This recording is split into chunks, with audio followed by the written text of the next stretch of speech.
What is good, everybody? Welcome back to the Blitz City Podcast, where today we're coming at you with the championship episode. Because, the national championship is Monday for some reason. But the championship episode of FBS Friday. It's a lot going on. There was a lot of great games that happened, and we are going to talk about it. So just a disclaimer, Blue is here. We got two more guests, but, they have a lot going on. So they might come in later on during the stream, but as of right now, it's just me and Blue. I think Trey is almost home, so I think he'll join on at some point. But we're gonna go ahead and keep things going. So thank you for tuning in, and let's get it started. Blue, what's up, bro? What's good, man? Hey, I'm excited to talk about. I think it was probably the best college football playoff semifinals in the history of the college football playoffs, in my opinion. History, because I think it's because both of the games were so good. Like, it wasn't just one good game and one blowout. It was crazy. Like, both of those games were crazy. I'm telling you, and because I think the only game that probably belongs in the discussion of the greatest semifinal game of all time was that Oklahoma-Georgia game back in 2017. I was just gonna say that game was it was absolutely bonkers. Plus, it was in the Rose Bowl Stadium, so they just made it that much more dramatic, right? So, that game would rival it. Even though I think the end was a little anticlimactic with how easy Sony Michel got in, but that was just a great game. So, yeah, I agree with you. Yeah, I think these two games from this past weekend are probably in the top three. And then you got to throw that Georgia-Oklahoma game in there. And I really don't even know if there's a close fourth in terms of, like, what games really stick out. Because I'm trying to think of some. You've had some great national title games, but in terms of just semifinal games, I can't think of any outside of those three that belong in that discussion. Me either. And we all thought Oregon and Florida State would have been that matchup, during Jameis Winston's last year and Mariota. But even that, I can't think of any. Yeah, because that one was anticlimactic because I think Florida State, that 2014 Florida State team kind of got exposed. They were one of those teams. I don't think they were tested all year long. Oregon was legit. Other than that, because every other one's really been a blowout. You think of all the Alabama semifinal games; they've been blowouts. Right. Clemson was what? They shut out Oklahoma and Oklahoma State. LSU was slaughtering people that year they got in there. So it's the first year that I felt like everyone proved they belong. Right. And TCU, man, I'm so happy for them that they finally were able to prove to people that we probably should have been in a national championship, early on, but like we finally proved ourselves that we're not gonna choke when we get this opportunity. Like, I love that for him, and Max Duggan is that dog. He's the guy, man. And you really and truly have to look at what TCU accomplished this year in terms of first-year head coach, a quarterback that was on kind of like a prove-it year. You got to remember, Max Duggan wasn't even the starting quarterback to open the season. It took, Chad Morris's son. I forgot his first name, but he was the transfer from Oklahoma. He started the first game against Colorado, gets hurt, and Duggan comes in as almost kind of like the benched replacement and leads them to a national title. They've overcome injuries. They've overcome doubt. And it's crazy because they had the toughest strength of schedule in the playoffs. They had the most ranked wins in the playoffs. And it's just because of the brand name, everyone kept overlooking them. And, honestly, I think going forward, I'm glad that they came to a decision about this 12-team playoff, so that way we could maybe kind of eliminate even more blowout games in the playoffs going forward. Like, I think we're moving in the right direction here. I just can't wait for them to put that in place so we know which year we're going to get it, because I need to see more games like this, not just two. Like, I need to see this a couple rounds of this. Yeah, because even if you look at the New Year's Six, because those are probably the teams that are going to be in the playoffs, for the most part, outside of a handful of people at like 10 through 12. But the Tulane USC game, amazing. What an upset, what a performance, and that was one hell of a game. Oh my God. Then the Rose Bowl was great up until Cam Rising at Utah's quarterback got hurt. I think that game would have been probably a one-score game to the end if no one gets hurt. And then the only blowout for the New Year's Six was really and truly the Alabama game. Right. Right. Really and truly. But okay, I got a question. I got a question because I saw something on social media. So like I had to bring it to you. So I saw this chart from college football on Fox, and it said it was listing like the amount of 4 stars, 5 stars, and 3 stars that each championship team had on their roster. So, for Georgia, it was 15 5 stars, 53 4 stars, and 17 3 stars. And then you look at TCU, and it had only 1 5 star, only 16 4 stars, and 60 3-star prospects. So I'm looking at it, and I saw somebody in the comments said, this is a case of good coaching versus just being loaded with talent. And I wanted to get your take on that. Okay, so I think two things can be true at once. One, TCU has a hell of a coach and has done a hell of a job at recruiting talent. But I don't think, in my opinion, I don't think you could say Kirby Smart's a bad coach because he accumulated talent. Mm-hmm. I think that he's proven he's a good coach as the defensive coordinator in different places. Like, man, he earned his way through the ranks. And I think you get this kind of the same thing with Nick Saban. Everyone wants to discredit his coaching just because his team's loaded. Like, Kirby Smart to go to Georgia and turn them into what he has, it's a crazy accomplishment. Because, I mean, Mark Richt was a great coach, could never get it done. And Kirby Smart's doing it at the highest level in one of the most competitive times in college football. And so I don't think you could discredit Kirby Smart, but I do agree. What I really do think you see is also how much experience plays a role in how good teams are. And I think you saw the same type of thing as much as they were loaded with that LSU team back in 2019 that kind of came out of nowhere too. Right. 5 stars, 4 stars are all great, but if you develop talent and you have a team with a bunch of seniors who have played together and have developed into a 5-star talent, quote unquote, I think that could be just as valuable as having a loaded roster. And you've seen it repeatedly that experience does play a large role down the stretch. So I do think both things can be true, but I don't think you can discredit Kirby Smart's coaching ability just because he has a stacked team. I agree with you, especially on that Kirby Smart comment, like to discredit what he's been able to do at Georgia because of the talent that he was able to accumulate is crazy because number one, that's his job. Like he can't help it if he over succeeds in that area of recruiting. He's supposed to do that. But the job just doesn't stop with getting talent to come to your school. You do have to develop them. You do have to put first of all, you have to have the right coaching staff in place. You have to put the right scheme in place. Like there's much more things to it than just recruiting talent and getting them to sign with your school. So I agree with you on that. And on top of that too, me and you both cover recruiting a lot more than a lot of other people in this space. We know how flawed the recruiting ranking system already is. Mm-hmm. So it really and truly, like, I don't put a super ton of stock in just your stars. Like, what is your real production? What are your measurables? Like, those matter more to me than, hey, this random site give you more stars than the next guy.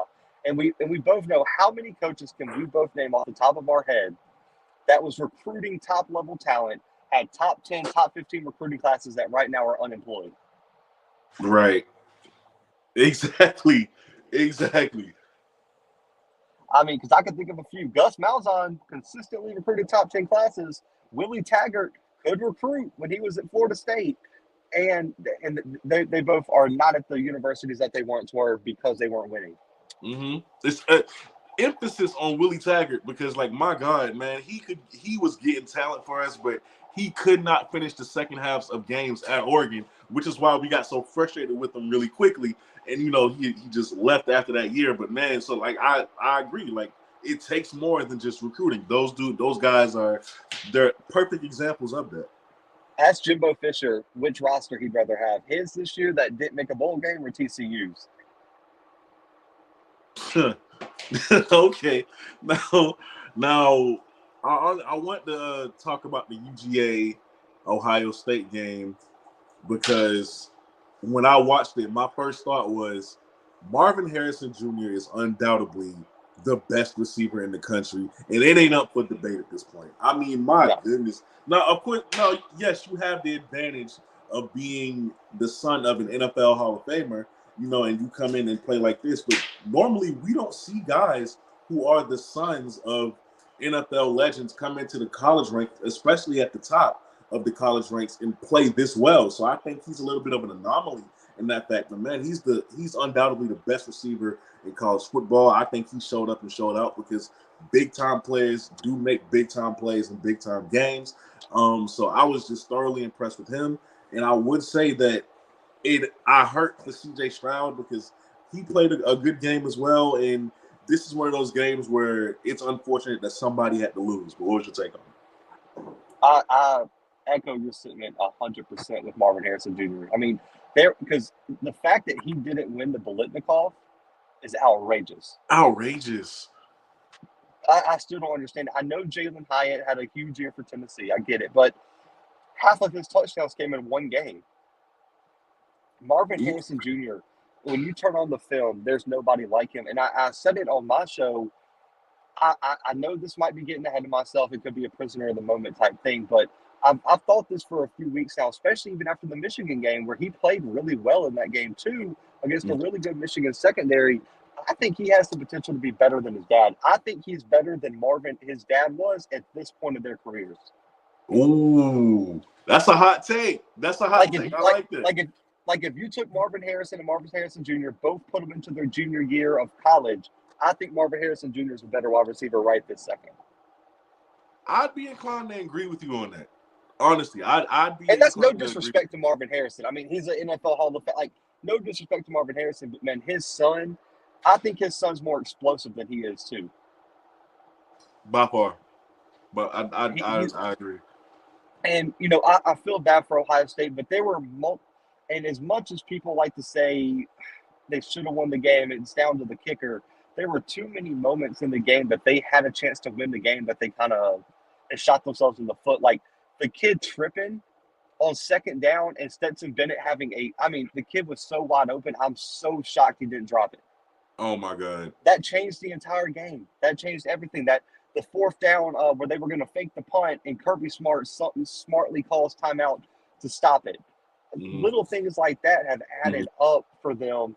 And it just and then also on top of that, right after the big touchdown, Marvin Harrison Jr. gets knocked out with an injury.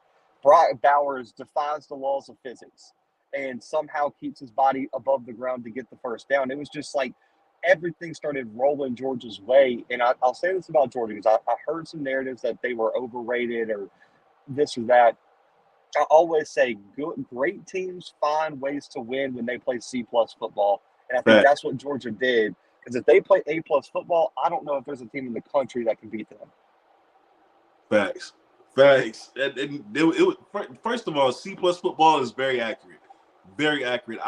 The way one guy was able to carve up that defense, even though it was a collective effort overall, but the way Marvin Harrison Jr. was able to carve up that secondary, I was like, I'm just not used to seeing this from Georgia. Like my mind, when I think of Georgia, I still think of last year's team when the defense was even more dominant. It was just very uncharacteristic for me. I didn't like it. But great teams do find a way to pull it out. This is the playoffs. The only thing that really matters at the end of the day is surviving and advancing. 1,000%. So I got to get your opinion real quick because I got a real strong take on this. I've been back and forth with a few people. Do you think it was targeting or no? I don't think it was targeting. I'm with you. I do not understand why people are so mad that wasn't called targeting. I think we've gotten a little sensitive in this day and age, and I love that we're actively trying to make the game safer for defensive offensive players, but there's a line, man. This is still football. You feel me? You don't like to see a violent hit. You shouldn't be watching the sport. To me, it was a good hit. It was clean. There's no targeting. Period. I don't care how people feel. It's not targeting. I really do feel like because of I think the NCAA set a precedent. And so now every big hit, and especially hits where players get injured, people are going to scream that it should be targeted. It's Brandon, this. We saw what horribly happened on Monday Night Football. Like, Hmm. man, injuries can happen on just routine plays, man. Like, you Right. never know. So, like, I think I think it was the shock of Marvin Harrison getting knocked out of the game where everyone was like, that has to be targeting. Where I thought it was just I thought that was a football play. What was he going to do? Let him catch it? Literally, the kid still has to do his job. The injury, him getting knocked out, is it's what really sent people into a shock. It made that play look so much more worse than what it was. Thank you, Ken Charles. It was just a big hit, period. And like I I, said, I just feel like people are getting too soft when we come to the sport. I understand there's a line of safety, but listen, this is the playoffs. I'm not gonna let you catch the ball because I'm scared about somebody. Like, come on, bro. exactly. That's what I'm saying. And also, here's what I'll say too, because I feel so bad for defensive players. The defensive players, like specifically defensive backs, are already at such a large disadvantage due to the Hmm. rules of the game now. That, man, like if that's going to be called targeting, I don't. What is a DB supposed to do in that moment? Literally, I think back to the catch that was made in the Tulsa, not Tulsa, Tulane in USC game. Yep. It it's just a good play. And we have to just acknowledge we have to acknowledge it as that big hits still are going to happen in football. No matter how safe, no matter all the rules and provisions that you try to make, people get hurt. This is a very physical sport, and it's just that. I'm with you 100%. I just had to ask because I've heard too many people say that it was malicious and it was targeting, and I was like, man, I don't know where y'all play football, but man, there's been hit. If you watch football like with me and you about the same age growing up, man, do you remember like on Sundays, Ed Reed would hit someone like that 4 times a game? Oh my god! We loved it. Like nobody complained. Nobody And granted, some of those hits, Or a little unnecessary, were like crazy and were unnecessary. But nah, it was just a better time in football. That was just a common thing. It wasn't dirty. It was just competitiveness. To be honest with you. Now, I kind of wanted to ask you after seeing these players' bold performances like C.J. Stroud, Bryce Young, and Max Duggan. After seeing them perform, where would you rank all three? How would you rank all three? in terms of like the season or just NFL potential. But I think that's a Just completely different conversation. because Because like I for would me, if I'm ranking go ahead. performances I'm based sorry. on if I'm ranking performances based on this season, just the totality of 2022, I would say Max Duggan, CJ Stroud, Bryce Young would be my order. But if you're asking me what I think is going to happen at the next level, I think it goes CJ Stroud, Bryce Young, Max Duggan. That's interesting, right? That's interesting because when I was listening to some of the analysts, a lot of them feel like it. Bryce Young is ahead of C.J. Stroud, and the only question is his frame. Like that. That's why I wanted to ask you. Like, is it the frame that's holding Bryce Young back, or do you think C.J. Stroud is just better?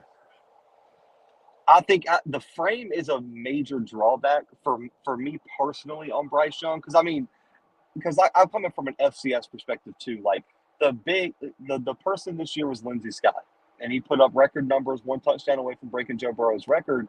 They're saying he's too small to be drafted at quarterback, but he weighs 30 pounds more than Bryce Young and is an inch taller. Oh So God.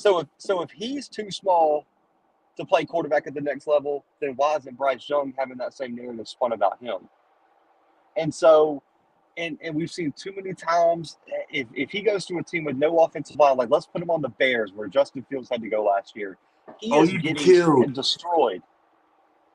Oh my When God, he would be killed. He would be and, and I yo. think and the fact that he had injury history this year, we saw the same type of thing with Tua that we're seeing now in the NFL.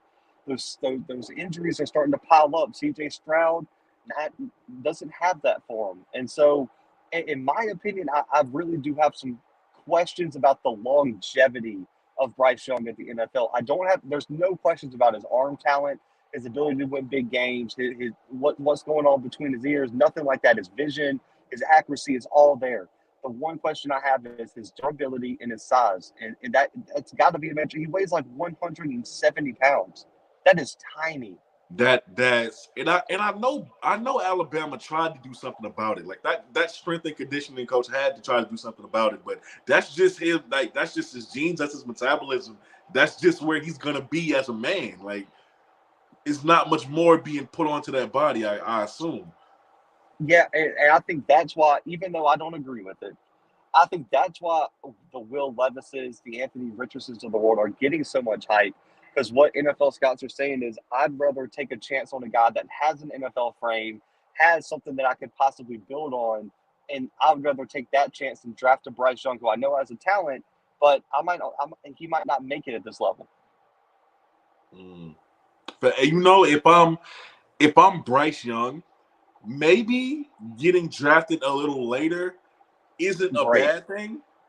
Because I at this point with my frame, I have to be a little realistic. I would much rather want to go to a team who isn't who doesn't have the highest draft pick, but at the same time has a bit more talent on the roster to be able to protect me so that my career may last longer. So I might Yeah. not get all the money up front, but if I'm good enough, and my career, my career can last longer because of the support system that I have around me. Maybe that's the best thing long term. So it's going to be interesting to see how this draft goes for Bryce Young and what his strategy Yeah, is going to be. he can still get first round money because even like let's look at some first round quarterbacks that fell.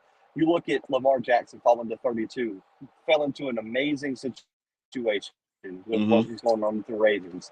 Even Justin Herbert falling to 5. He missed out on the Dolphins fiasco that Tua had to deal with until they finally invested in the offense. He got to skip the Bengals rebuild. He got to skip the Lions, who potentially could have drafted a quarterback, and all these other teams. He went to the Chargers with Keenan Allen and a great offensive line and a good defense with Derwin James. And look at the stats he's putting up as a rookie. Right. And Right. then even Jalen Hurts. Jalen Hurts was a second round pick, and look at what the Eagles have around him now. So this really could work out if that is the case for Bryce Young. I think it would work best in his favor if this happens. Oh yeah, if he can land somewhere with a solid, I'm trying to think of teams that need a quarterback that have at least a solid offensive line. I'm finding off the top of my head while I'm driving, I can't really think of one. But there's some situations out there that are way better than going number 1 or 2 and going into an unwinnable situation. Trevor Lawrence has to be pissed he went to Jacksonville. Literally. But like that's kind of what happens when you are the best player in college football and you coming on. He's had that hype for so long. Like, yeah, the downside is after college, bro, you're not going to a good situation. And you got to know that. No, you're going to Detroit and you're going to be miserable. That's your future. All right, now the next topic is it actually comes from Clay. Like he told me about it. I actually want to talk about it. Um, who will have the better career in your opinion, out of Jahmyr Gibbs and Bijan Robinson? Because when I think about the better NFL career, because when I look at these two, I'm a fan of both. I love how Bijan Robinson is, he's stockier, he's bigger, he's more muscular. He runs, he can run between the tackles. He would be more of a bell cow kind of guy. But with that comes injuries. We've seen what happened with Christian McCaffrey's and Zeke Elliott. They come into the league and they're great in the first couple of years. Like they're good because they're young and their body is hasn't taken all of the hits yet. But sooner or later, your body's going to break down because you're taking the most hits at the running back position. But when I look at a Jahmyr Gibbs, Alvin Kamara comes to mind. He's a little bit more versatile, in my opinion. He can catch out of the backfield. If I wanted to put him, just like run him in the slot, I know he could do so. I could put him on the outside. Like he's just a little bit better at eluding tackles than me. He's not gonna go head up for you first, even though he can. He'd evade you. So me, I'm gonna go Jahmyr Gibbs, but I wanted to get your opinion on that. I'm with you.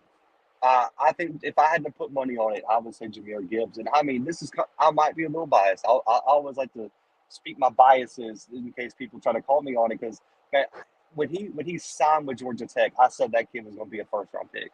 Mm. He is that good. his high school tape and what he was even doing as a freshman at Georgia Tech that no one watched because it was Georgia Tech. I Right. mean, I'm so glad he got to show it on the biggest stage. And I'm with you. He reminds me so much of, I think, if I'm not mistaken, he's even a little bit bigger than Alvin Kamara. And I so think he is. I think the durability concerns aren't as big with him.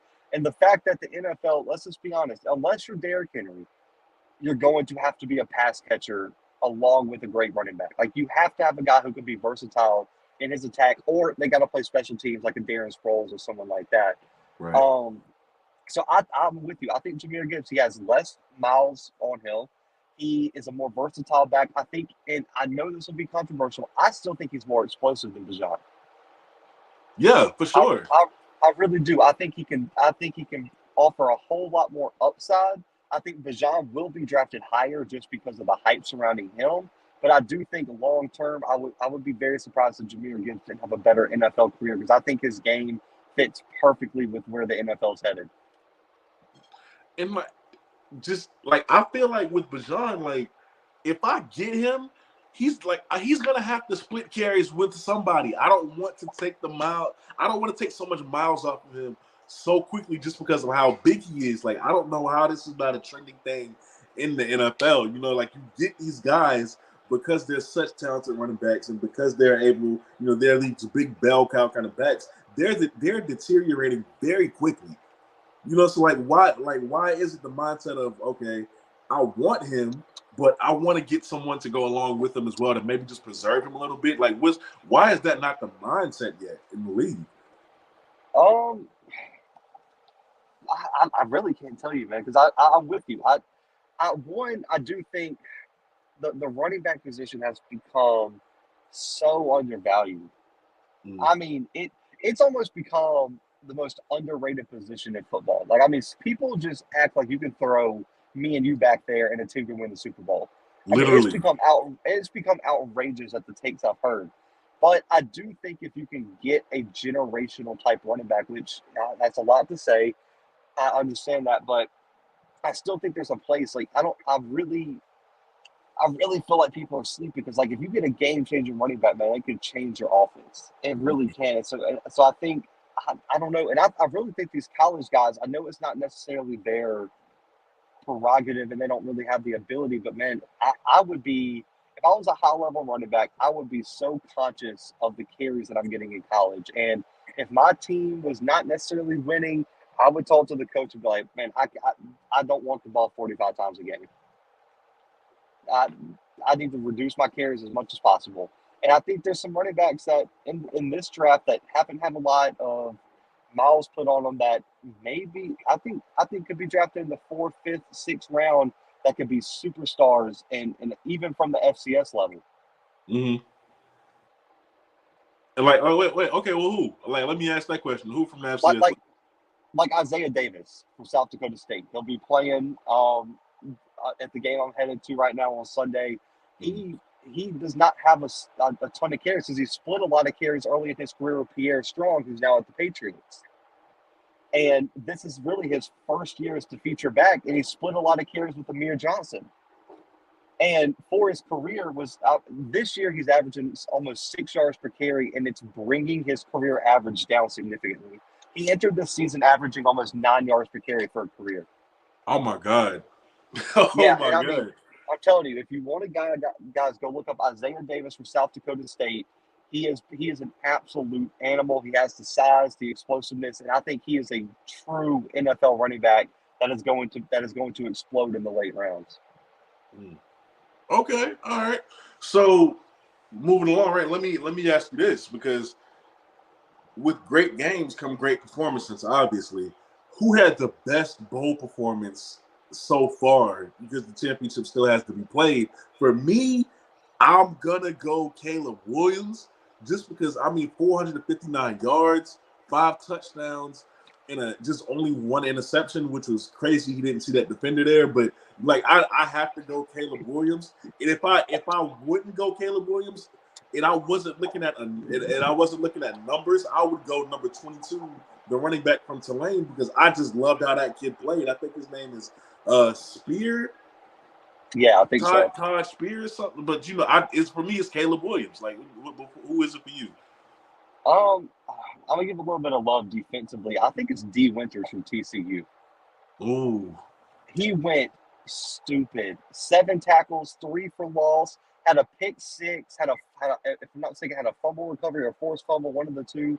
I mean, he was all over the field and was a huge part in them winning the line of scrimmage battle against Michigan because the D line held their own and they funneled everything to number 13 D Winters, and he was all over the field, generating pressure, getting into the backfield, forcing Michigan to really struggle. And so I think D Winters and then also Hodges Tomlinson, the corner for TCU, he didn't load the stat box because he shut down the side of the field. He had 5 targets, 3 pass breakups, 0 catches allowed, oh, and just locked up that whole side of the field. And I think that really put pressure on McCarthy to.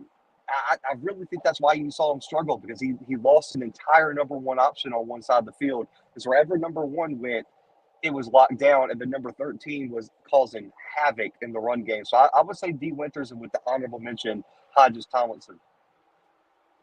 okay, all right. Now I like that. I like that. Now something happened in the transfer portal. A very talented quarterback from the ACC will now be joining Notre Dame, and Sam Hartman. And when I saw that, I said, okay.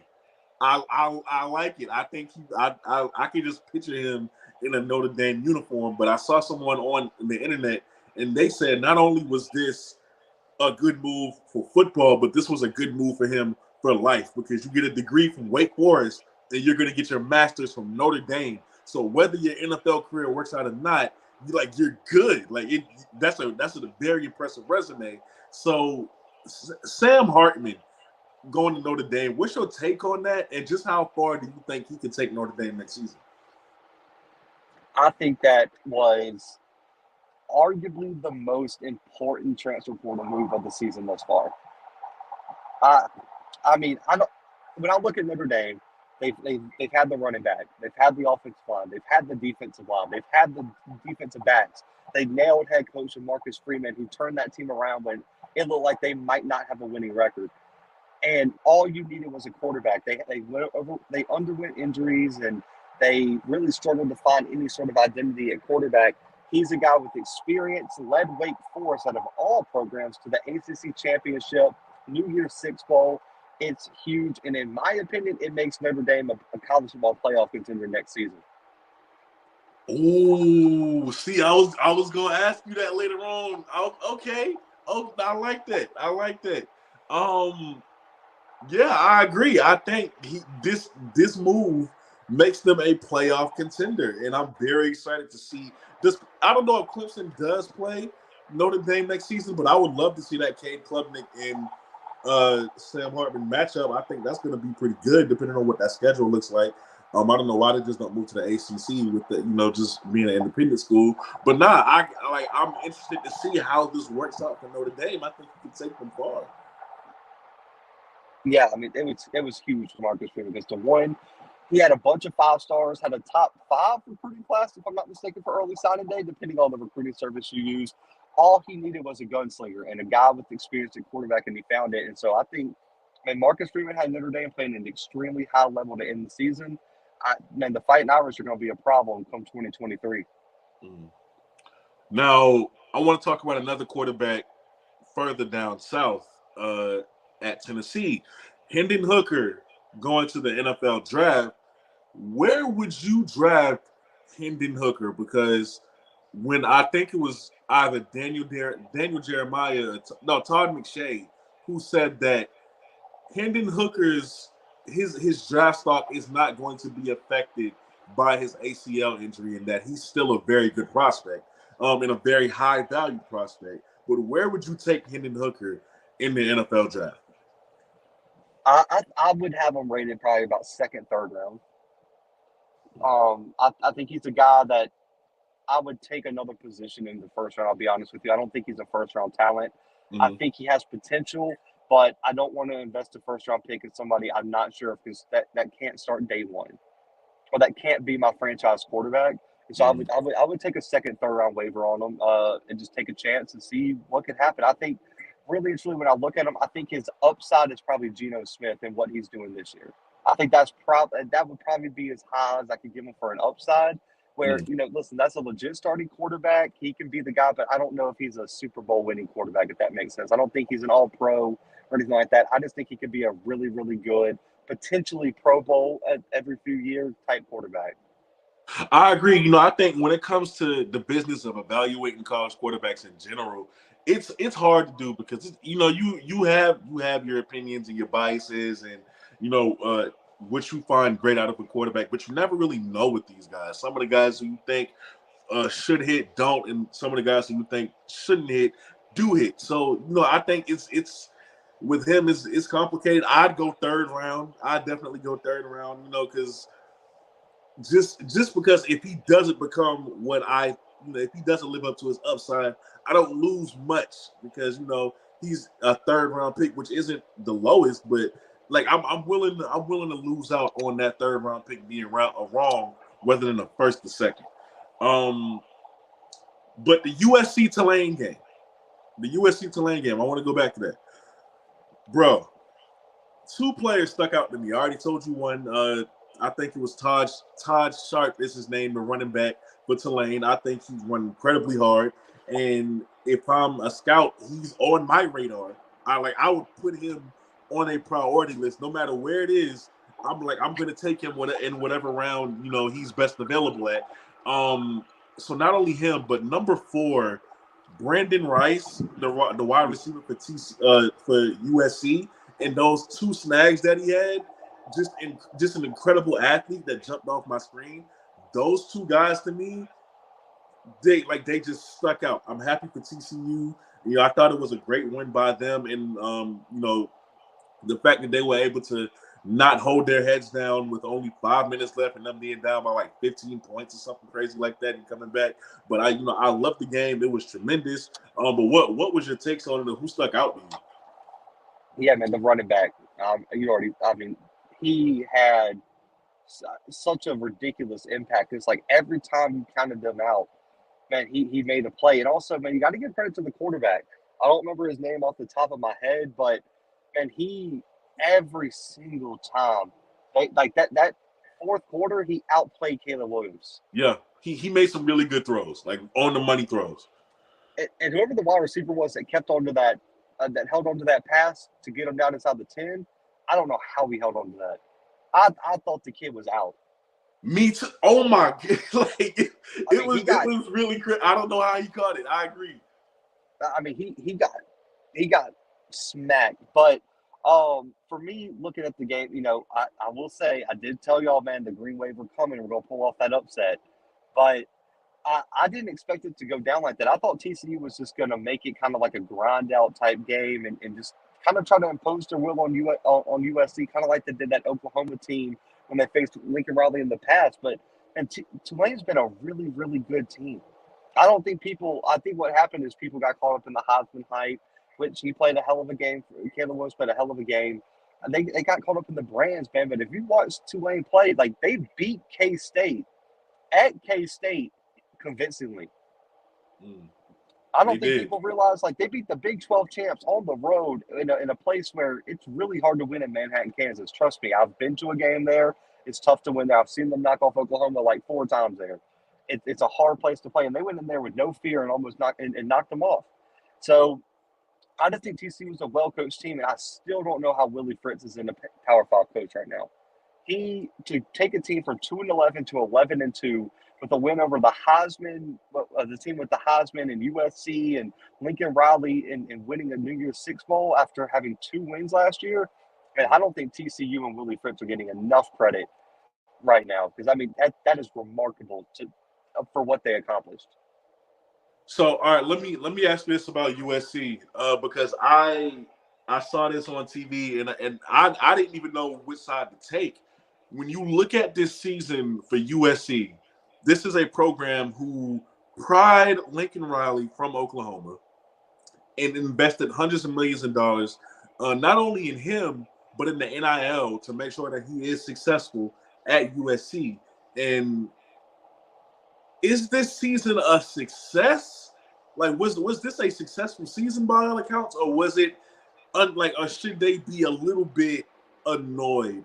A lot, not annoyed, but bothered because I mean they invested so much, and you didn't win the Pac-12, you didn't win your bowl game.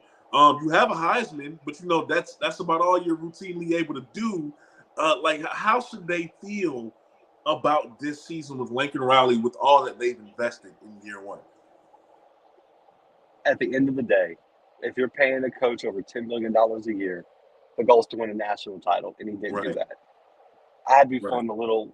feeling a certain type of way about it. And I told people, I might have been in the minority. I told people, I don't think Lincoln Riley is a national championship coach. Mm-hmm. Every single time he goes up against a team that is just a little bit physical and has any semblance of a legit defense, he consistently struggles. I mean, couldn't beat Baylor for the life of him with Dave Aranda. Struggled with Utah twice this year, and then goes up against Tulane and gets beat with no opt-outs. Like, I don't want to hear the argument like, oh, USC didn't care to be there. Everybody played. Nobody opted out. They took that bowl game seriously and still got beat. And it's a consistent thing with Lincoln Riley is he never has the defense. And it just regardless of how many 5 stars, 4 stars that Grinch pulls out of it somewhere, they never gel, and they never get it done. They never win the big one. They get to the playoffs and get beat by 60 by LSU. They go to the bowl game, get beat by Tulane. It's like he can never win the big game. So to me, I would be having a little bit of skepticism about the future of USC. They might win a few Pac-12 titles, but I just can't see them winning a championship until they figure out the defense. And that's the thing, right? We get so caught up in what he's able to do offensively, but he cannot have a good ever. It's like he just wants to outscore people all the time, and that's just it's not a winning formula, folks. It's not a long-term winning formula in college football. Like, you're gonna have to stop somebody. And I think it also hurts them that their offense is so good sometimes. Because if you've ever played football, you know this. The scoring quickly and the explosive plays, it almost is like a double-sided sword because you wear out your own defense. And so your defense is consistently on the field. Your defense never feels the pressure of having to stop somebody. And so it's just like they become a little bit complacent in ways. And also, you wear out your own defense because you're never winning the time of possession battle and you're never controlling the ball because you're consistently having 2, 3, 4 play drives. Right. And that's just an issue that you always have with hurry up explosive offenses is that it's really hard to have that type of offense and a great defense.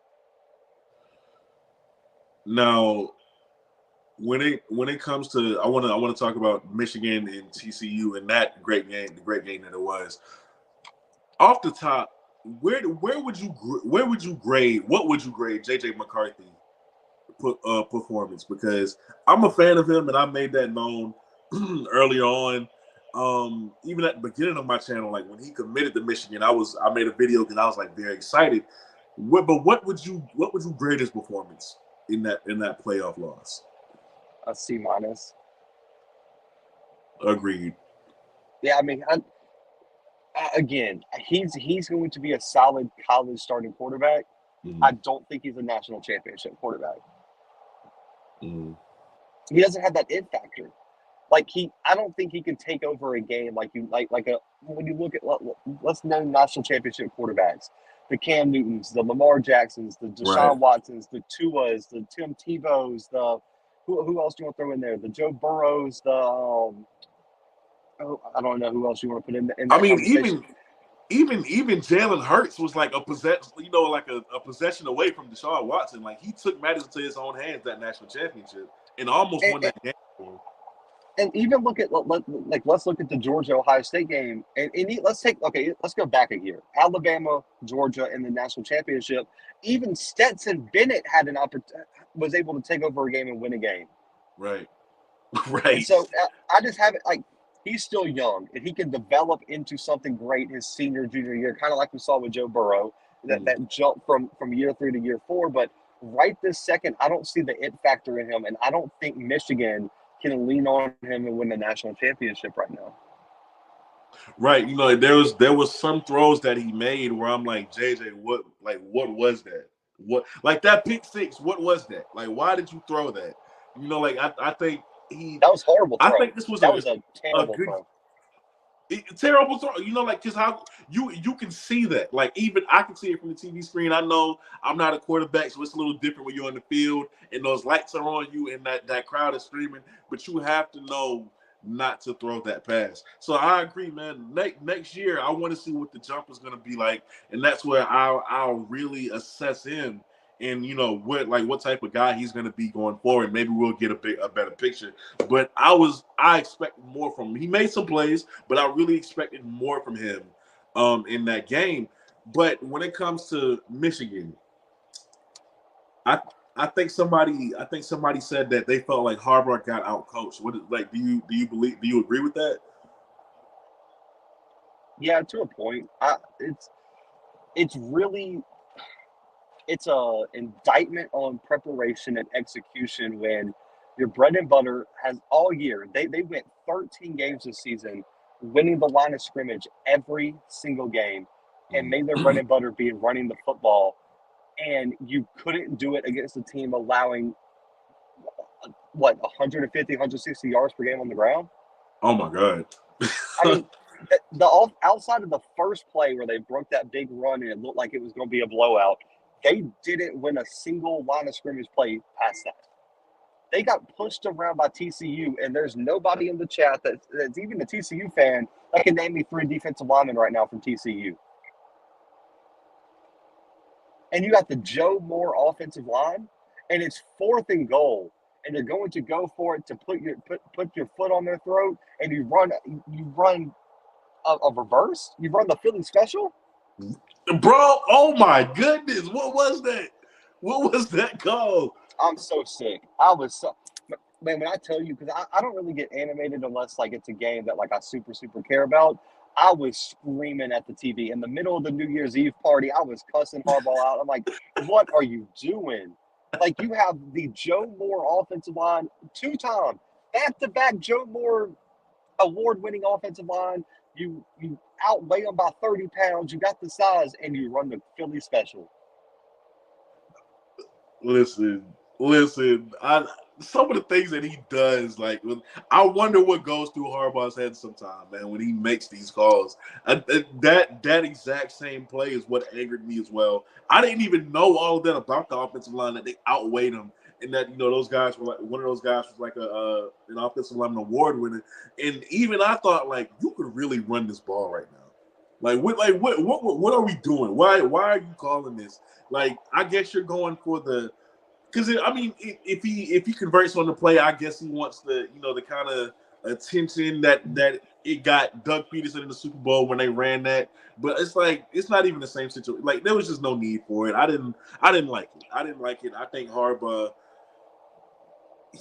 even when he gets over the hump finally versus Ohio State, he still finds a way to let you down at some point. It's just been my thing with him. He is the most successful underachiever of all time is what I would say. Exactly. That's a perfect way. That is a perfect way. Because he wins everywhere he goes, but he never wins the one that matters. He gets you right to the edge, and then he fails right at the end every single time. And he is so frustrating as a head coach. And now they're getting investigated by the NCAA for 4 level 2 violations and a level 1 violation for lying to the NCAA on the investigation. I saw it. And my feelings about it is I will never side with the NCAA because they're so hypocritical as an organization. And like, he lied, whatever. I don't care. Like I'm not a football fan, a college football fan. Who cares about recruiting violations? Everybody does it. It has been done. It will continue to be done. There's nothing. You're never gonna stop it. So like, why pick and choose which one is worse? You see, like for me, I'm kind of like torn on it. Okay, so I'm with you. It's always F the NCAA with me, always. But to me, it's also kind of like if you get caught, you kind of deserve it because like everyone's doing it, so it makes the people who get caught look even dumber. Like, how did you get caught? What did you do? And so, like, I feel like it's kind of it for me. It's like I can kind of see both sides. It's like, how do you get caught? Like if your neighbor's doing it and you're the one that gets in trouble for it, what did you do wrong? True. That's a good point. Yeah. Well, like, what exactly? It had to be something stupid. Because come on, like there are teams doing it at a way bigger scale than you, and you get caught. Like what? No, that's a good point. That's a good point. So last topic, and then we'll get to the last segment like we always do of overreaction. Not overreaction, but the national championship Monday night, UGA versus TCU. Who you got and why? I got UGA. I did a preview on my show, 37-31. I think TCU has the offense to keep it close, but I do think Georgia always finds a way to find that next level when it really matters, and I can't see them not showing up in this game. I think the defense is going to be ready because I'm sure it was probably the worst week of all time for them in terms of after what they had to give up. And also, as great as Quentin Johnston is, I don't think they have a Marvin Harrison Jr. that's going to give Georgia secondary that many problems. And I think their D line and O line are too good to lose the line of scrimmage battle. I think they're going to find a way. Their big time game experience is going to show. They're going to find a way to pull a close one out. But I do expect TCU to keep it close. I don't foresee this one being a blowout like some people do. I think TCU is talented enough to be in this game, but I just think Georgia and Kirby Smart are too much, and so I think the Bulldogs went back-to-back national titles. I always like to go for teams like TCU in the national championship when there's an underdog. And this isn't just me on that. Max Duggan has made me a believer. So I'm a rock with TCU off the strength of Max Duggan. Like I was in Dallas the week of the Big 12 championship, and everyone was going crazy. Like even I wasn't at the game, I was watching it on TV, but I was going crazy at just how he decided to take over. Like he even got my girl into the game, like, and she was like, "Oh my God, who is that dude?" I'm like, yeah, like he's great. And when it comes to Max, like I'm just too much of a believer right now. I think TCU has a very hot hand. And whatever, I feel like the momentum they got and the kind of energy they have around them is kind of, I'm not comparing it saying it's the same thing, but it's kind of like that year that Auburn made it to the national championship versus Florida State. It took a lot of magic for y'all to get there, but it happened, and like there was a certain energy that y'all had up until you lost that close game. I think this is kind of the same as that, except that maybe they pull it out this time. I'm gonna go with Max Duggan and TCU. I would love to see it. I'll say this: as much like I always pick with my head over my heart for the most part. My heart would say TCU. That would be the greatest story ever. Because Really? it would be because this is the last year before the 12-team playoff. The narrative has always been a team like TCU doesn't belong, and that the underdog like TCU would never win it. If the underdog TCU wins it the year before the expanded playoff, all those people that said the expanded playoff is stupid and would never work and the underdog would never win would have to eat their words because TCU just proved it could be done. Literally. I also want to ask you one more thing before we get to the last segment. When it comes to Tulane, number one, because I forgot to ask you this earlier, do you think they'll be back now that we're going into a 12-team playoff? Do you think they'll be back to represent themselves, or what's a realistic look at them going into next season? Because they were 2-10 last year, and they had such a major turnaround this year. So what's realistic for Tulane going into the next season? I don't have a roster in front of me. I do know they're losing a lot of top contributors. I still think they'll be competitive in their conference, especially with Cincinnati leaving and UCF leaving. I won't be surprised if they repeat as AAC champions, but I would have a hard time predicting 11-2 when, if I'm not mistaken, I think their quarterback, their running back, their top wide receiver, multiple D linemen, multiple corners are all graduated. And oh man, if I'm not mistaken, I could be completely wrong, but that's just what I remember watching during the game, is that they are losing a lot of top talent. I think they'll be good next year. I can't put them in the playoff right now though. Okay. I did not know. Yeah, okay. That's definitely over with then. All right, so last segment, and then we're gonna get on out of here. Overreaction, not overreaction. You know how we do it, but for those of y'all watching who don't know, I take things that I seen off the internet. This is not me in my opinion. I just gotta put that out there.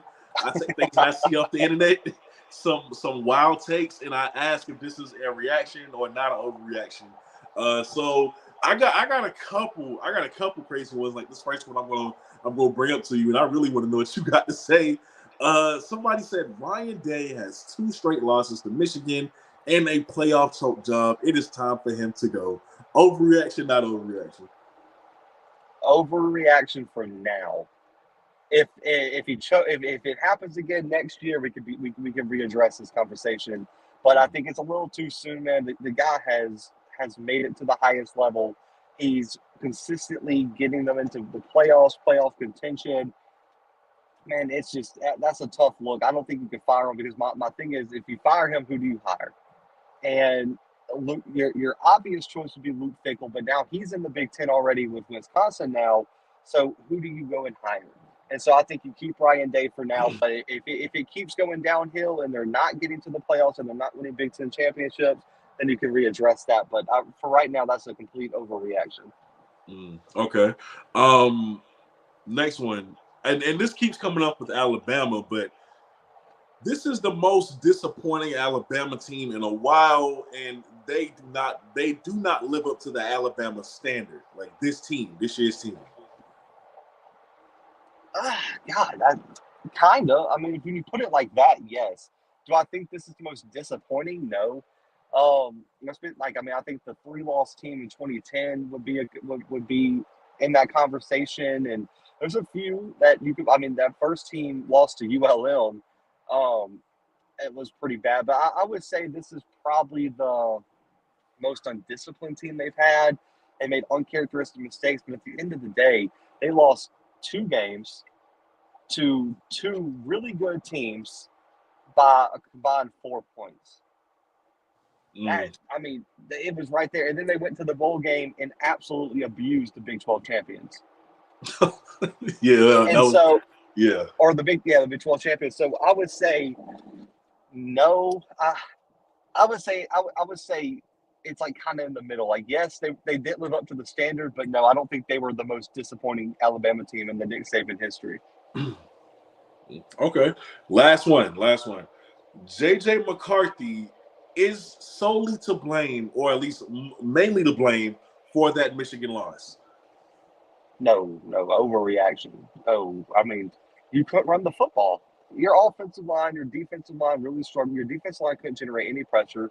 They couldn't force Duncan off the spot. Your offensive line couldn't block a soul in the run game. And so your whole thing was on McCarthy, and they got 2 great corners. And so I just think they took Michigan out of their comfort zone. And that's a team loss. There were some really bad coaching calls. I think you put some of the blame on McCarthy, but man, to say it's all his fault is outrageous. I agree with that last one. He made a couple bonehead plays, especially that pick 6 throw, but it seldomly is it ever on one player with JJ McCarthy, man. I think, even though you didn't have Blake Corum, Edwards at running back is still very talented, and now that I know this about the offensive line, what reason do you have for not running the ball, for just putting the game in JJ's hands?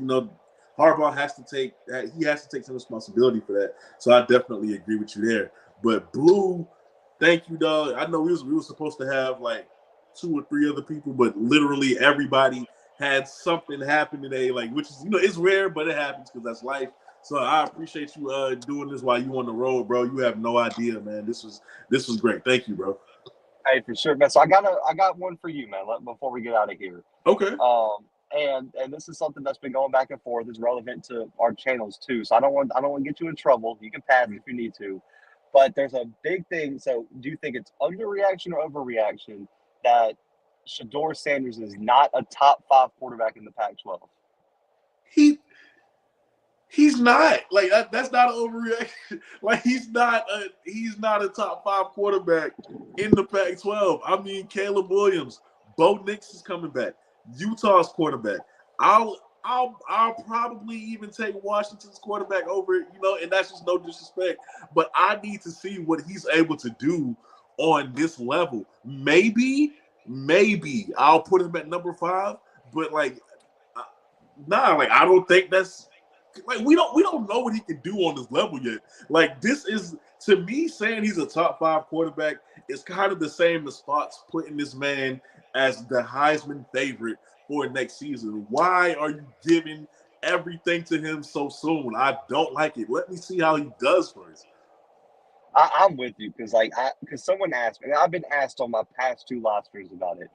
And I just had to get someone else's opinion because, I was like, man, there's so many good Pac-12 quarterbacks. Like, because even Cameron Ward, who was the Jerry Rice Award winner right before Shador plays for Washington State. Bro, he can't. No, he's not a top 5 quarterback yet. I'm not saying he'll never be that. I'm not saying he can't put his way into the conversation next season.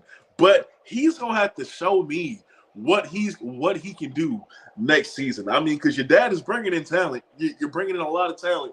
I need to see what you're going to do. Colorado fans are screaming, we don't need Kevin Coleman because our receiver room is loaded anyway. So if you truly do have the weapons, like how they say, then, you need to perform when the lights are brightest. But I'm not giving it to you right now.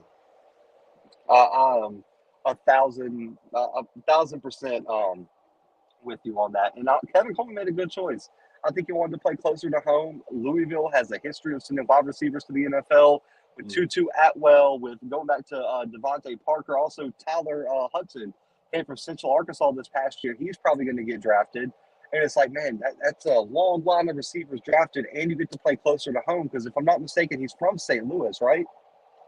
Yeah, he is. Yeah, so that's right there by Louisville. So I think, man, I really do think Kevin Coleman, out of all the transfers, probably made the most informed and well-educated decision for where he was going to go next.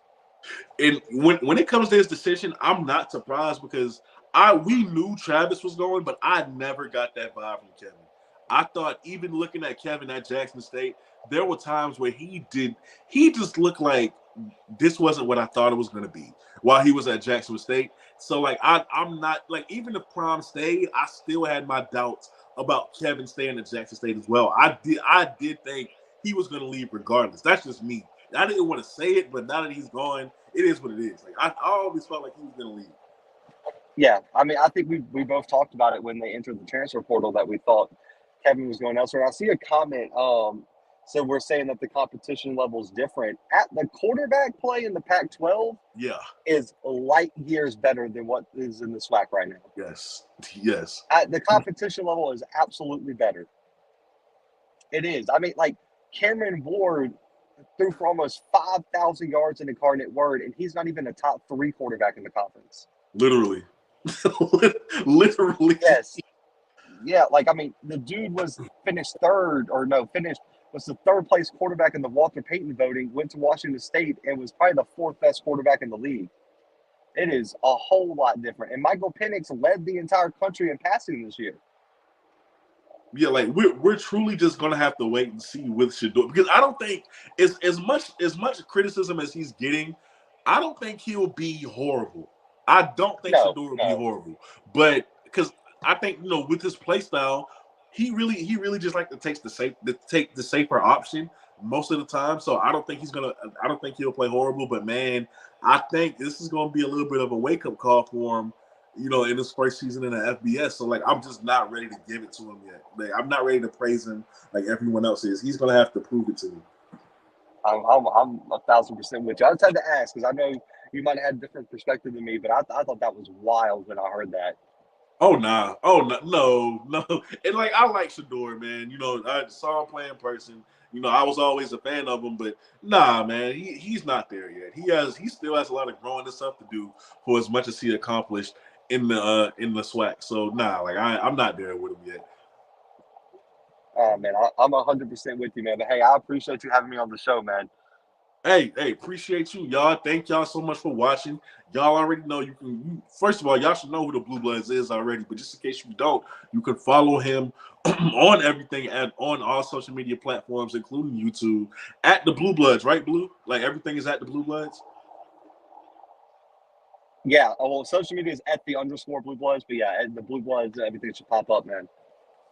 Boom. Hey, so there you have it, man. Thank y'all so much for tuning in. Our next show would be a review of the national championship coming up Monday, so be on the lookout for that.